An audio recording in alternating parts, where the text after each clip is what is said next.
خواهران درخواست کردند که حقوق زنان را از دیدگاه اسلام بیان بکن. حقوق زنان بر شوهران از دیدگاه اسلام چگونه هست؟ چی خوبه که خواهرها حقوق خود را از لابلای قرآن و از قاموس اسلامی و فرهنگ و معارف اسلامی جستجو کنند. به طور خلاصه و فشرده حقوق زنان بر شوهران را مختصراً چون در ضیقی وقت قرار داریم اشاره می کنم. زن بر شوهر 6 حق دارد. 6 حق. حق اول اینه که شوهران باید با زنان خیش، یک شوهر با زن خیش باید خوشخوی و خوشرفتار باشد. این را اسلام تاکید می کند. در حجة الوداع رسول خدا صلی الله علیه وسلم فرمودند همانطوری که اشاره کردن اتقوا الله، بترسید از خدا، جای دیگر گفتن اتقوا النساء، یعنی بترسید از حقوق زنها که پایمال نشود. قرآن عظیم و شان می فرماید وعاشروهن بالمعروف، شما با زنها رفتار نیک، گفتار نیک، روش نیک، خوشرفتار باشید نسبت به زنها. این حق هست بر شوهر که با او خوشخوی و خوشرفتار باشد. یک زنی که از آغوش پدر و مادر جدا می شود، حالا 15 سال 17 سال 20 سال در کنار پدر و مادر زندگی کرده، او را یک شوهر بر می دارد و در خانه خود می برد، حالا از پدر دور شده، از مادر دور شده، از برادران و خواهران دور شده، از او آغوش خانواده‌ای که 20 سال در اون خانواده تولد شده و رشد کرده دور شده، آمده در خانه تو شوهر، اما تو در مقابلش بدرفتاری کنی و در مقابلش ضرب و شتم و اینها قرار بدی، واقعا جای انصاف نیست. این ترک انصاف هست. پس به همین ترتیب ارتباط به حقوق زنان بر شوهران اول این است که باید که یک شوهر در مقابل زن خیش و خانم خیش باید خوشرفتار باشد. قرآن می‌فرماید وعاشروهن بالمعروف. تا حتی در حدیث رسول معظم اسلام صلی الله علیه و سلم می آورد که رسول خدا با اون همه ازواج متعدد و تعدد ازواجی که بود، یعنی 9 زن در یک حال به خانه رسول خدا صلی الله علیه و سلم قرار داشت که او خاصه خود رسول خدا بود که برای مردان امتشان از 4 زن بیشتر روا نیست. او خاصه خود رسول خدا صلی الله علیه و سلم بود که حکمتهایش در کتابها بیان شده. با اون همه تعدد ازواج رسول خدا صلی الله علیه و سلم دست خود را بر سر یک زن هم بالا نکردن که او را یا تهدید کنن یا بزنن یا بالاخره به همین ترتیب. چون قرآن می‌فرماید وعاشروهن بالمعروف، شما با زنها ای شوهران خوشرفتار باشید، خوشخوی باشید، به آنها رحم و شفقت و ترحم داشته باشید. حقوق دیگر که یک زن بر شوهر دارد این است که کار بیرون از خانه به او نفرماید. یعنی این حق مسلم زن هست که داخل خانه بنشیند. تمام کتاب ها و روایات همه می آورد که نفقه زن بر شوهر واجب هست. قرآن می فرماید لینفق ذو سعت من سعته و من قدر علیه رزقا فلینفق مما آتاه الله. یک مرد اگر ثروت زیادی دارد باید به اندازه ثروت خود برای زن خرج کند. یک نفر اگر روز 500 افغانی عاید دارد باید به همان اندازه‌ای که عاید داره، نه این که یک تاجر نان فقیر را برای زن بده. و همچنین اگر فقیر هست قرآن می‌فرماید مما آتاه الله، از اون چیزی که خدا برایش داده برای زن مصرف کنه.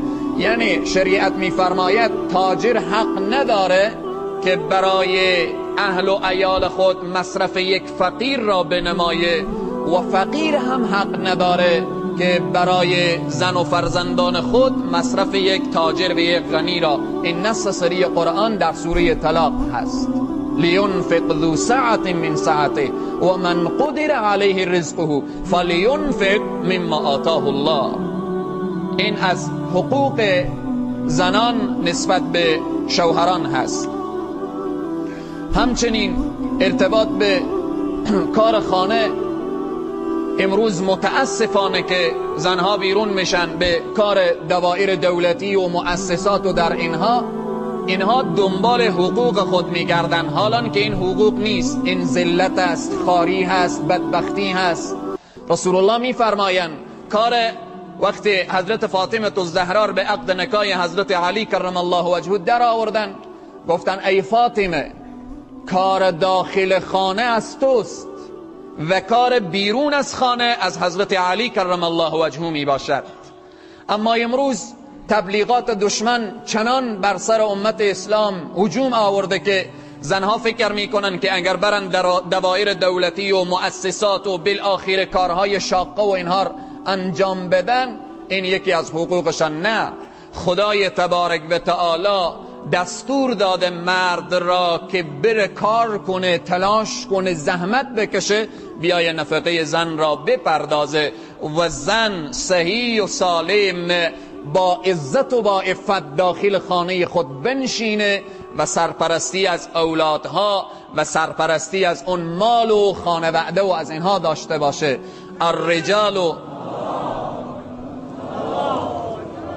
الرجال قوامون على النساء بما فضل الله بعضهم على بعض وبما انفقوا من اموالهم فالصالحات قانتات حافظات للغیب بما حفظ الله. مردها سرپرست زنها هستند، نه زنها سرپرست مردها. اما امروز در گوشه و کنار زنها سرپرست شدن که یکی از علامتهای قیامت اینه که زنان سر کار بیاین و امور کار را به دست بگیرن. این برای خواهرها این نیست که ما بگیم حق زن پایمال شده. واقعا مرد به عنوان یک خادم میره از صبح تا شام جان میده میاره، بالاخره به شکم زن و فرزند میکنه. حالا حق کدام یک پایمال؟ کی با عزت و با عفت داخل خانه شیشت؟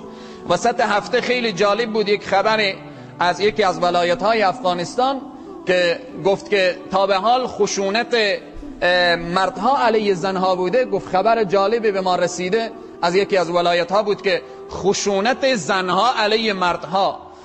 مرد صدایی رو در رادیو گذاشته بود که خودم شنیدم، گفت که زنمه مر هفته یک دست دو دست لط میزنه. عجبه. گفت دیشب این رادیو خبر موثق گفت دیشب مر به ذریعه توفنگ برداشته مر تهدید کرده و از خانه بیرون کرده.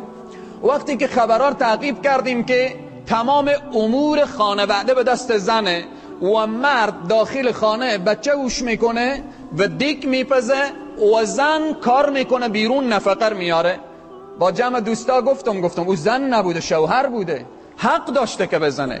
به همین ترتیب مردی که خور قیاس کنه به یک زن، دیگ بپزه، خانه هوش کنه، زن بره بیرون پول به دست بیاره، جا داره، او زن به حق بوده، باید چنین شوهر لط میخورده. پس به همین ترتیب قرآن میگه الرجال قوامون علی النساء، مردها سرپرست زنها هستند، باید سرپرستی کنن. زن بسان گل بود در باغ بوستان جهان، مرد او اندر مثل چون باغبان که شعر هست. باغی که گل داشته باشه باغبان میخواهه. شریعت زن را تشبیه به گل زده و مرد باغبان معرفی کرده. اگر باغبانی نباشه گلها پرپر میشه، گلها از بین میره. به همین ترتیب مرد الرجال قوامون علی النساء بما فضل الله بعضهم علی بعض، بعضی بر بعضی فضیلت دارن.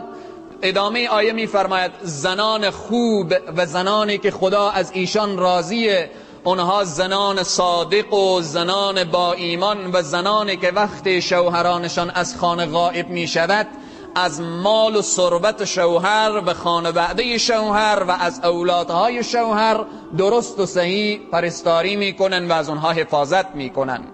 پس به همین ترتیب حقوق زنان بر شوهران، یکی این است که شوهران حق ندارن که اونها را به کار بیرون از خانه اونها راهنمایی کنن. سوم این که زن بر شوهر حق داره علم شریعت را شوهر برایش یاد بدهد تا اینکه فرائض و واجبات و اینها را بداند.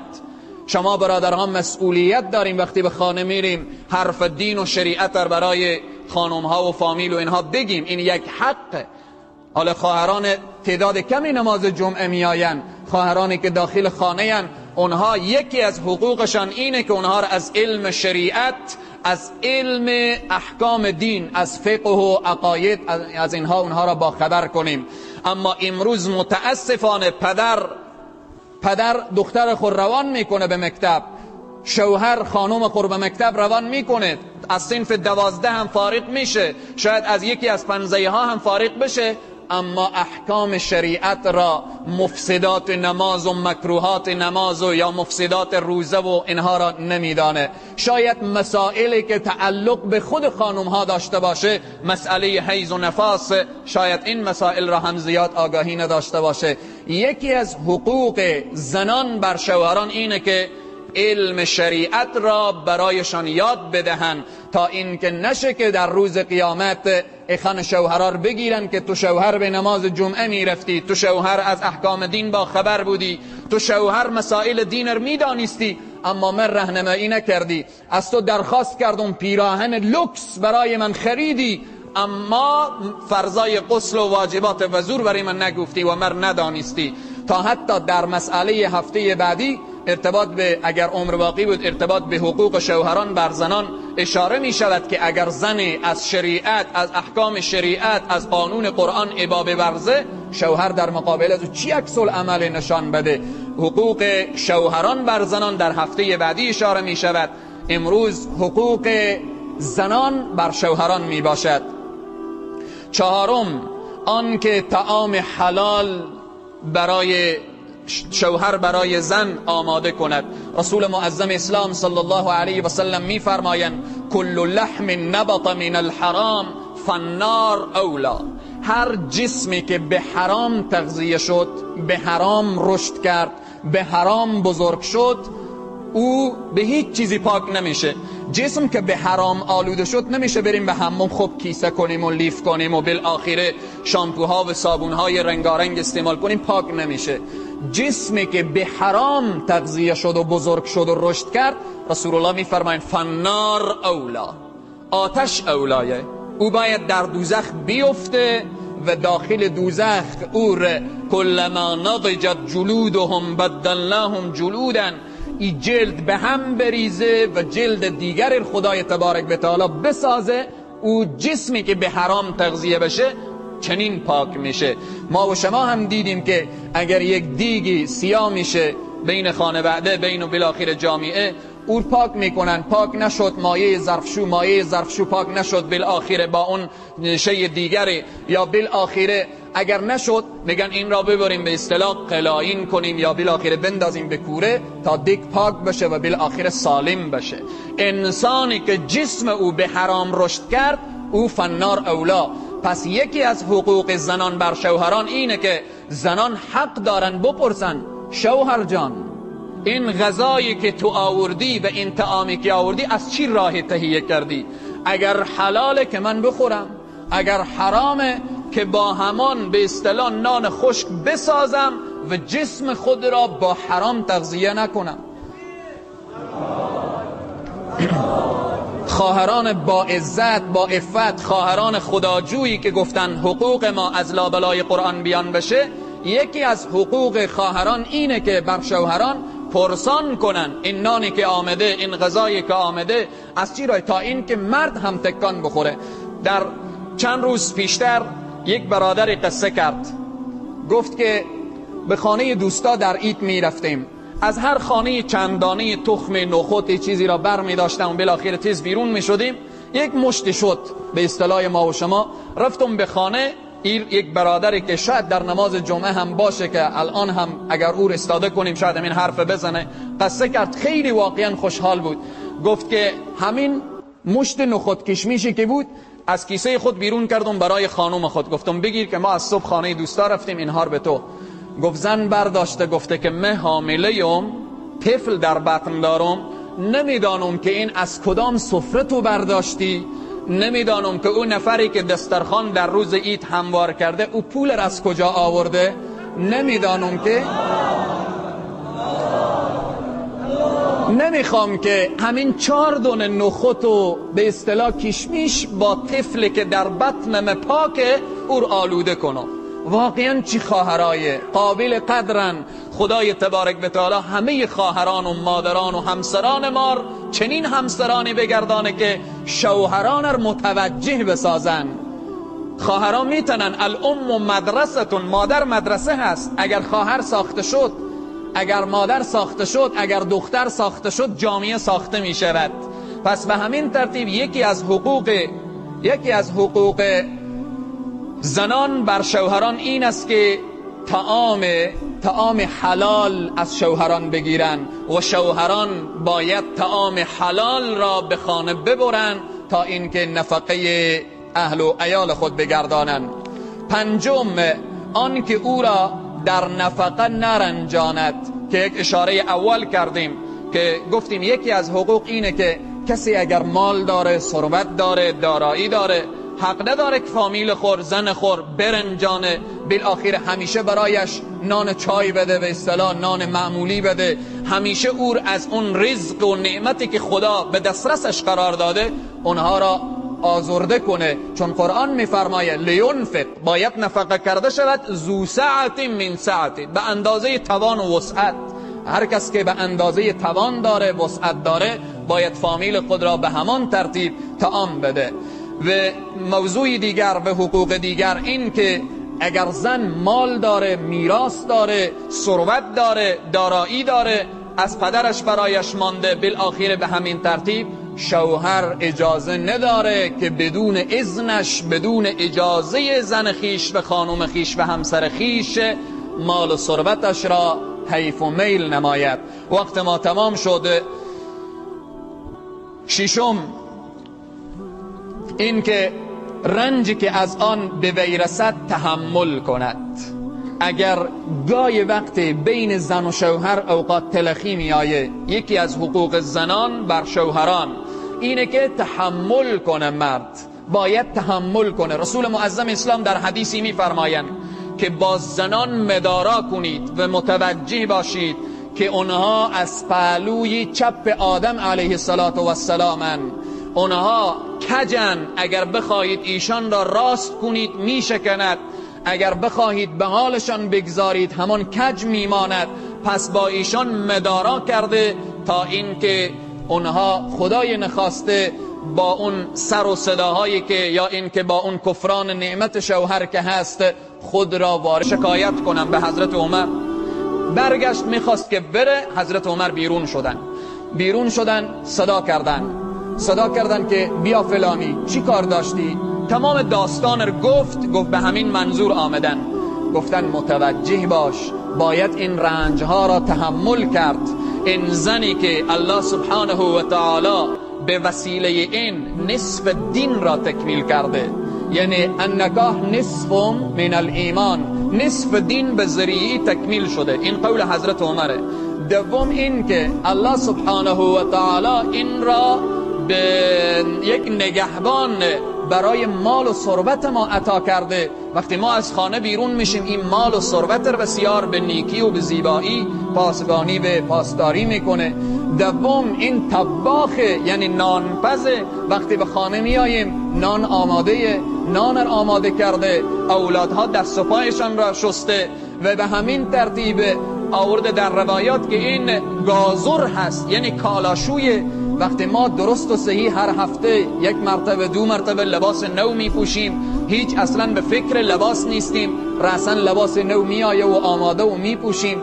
حالا این همه خدمت ها این زن انجام میده. اگر یک روزی سر و صدا هم میکنه باید رنج ای را تحمل کنید. این قول حضرت عمر رضی الله تعالی عنه می باشه. پس به این سروران عزیز و بزرگوار باید متوجه باشیم این قضیه ها چقدر یک زن جان فدایی و جان نثاری داخل خانه داره، چقدر پشتیبان محکم برای شوهر هست در تمام عرصه ها. به همین ترتیب تا حتی رسول معظم اسلام صلی الله علیه و سلم میفرمایند که هر مصیبتی، مشکلاتی که بر سرم در بیرون می آمد، وقتی در کنار خدیجه الکبری قرار می گرفتم همه رنج ها دور می شد، همه غم ها دور می شد. بهترین یاوری برای من خدیجه الکبری رضی الله تعالی عنها بود. پس به همین ترتیب سروران عزیز و بزرگوار در روایات داریم که رسول معظم اسلام میفرمایند، عروة ابن مسعود این حدیث را روایت میکنند، میفرمایه المرأة الصالحة خیر من 1000 رجل صالح. یک زن صالحه بهتر از 1000 مرد صالح است. عجیب گپیه. این بزرگا توجیه میکنن، میفرمایند به خاطر اینکه یک زن صالحه عفیفه در بین جامعه باشد، 1000 مرد از فتنه او در امانه. یک زن اگر دامن فتنه از او در بین جامعه پهن شد، 1000 مرد در به فتنه میندازه. یک زن صالحه، یک زن عفیفه، یک زن پاک دامن 1000 مرد را صالح و عفیف و پاک دامن میگردانه. پس به همین ترتیب قرآن هم میفرمای، آیه که تلاوت شد، و من آیاته ان خلق لكم من انفسکم ازواجا لتسکنوا الیها. زن به خاطر این است که شما در کنارش آرامش و آسایش را پیدا کنید، فکر شما آرام بشه، اعصاب شما آرام بشه، روح و روان شما آرام بشه. اما متاسفانه که امروز بدبختی هایی که دامنگیر جامعه اسلامی و امت اسلام شده، برعکس، چون ما خود را به قانون شریعت و اسلام آماده نکردیم، امروز آسایش و آرامش از بین جامعه و خانواده ها دور شده. امیدواریم که این 6 موضوع و 6 حق و حقوق زنان بر شوهران بود، انشاءالله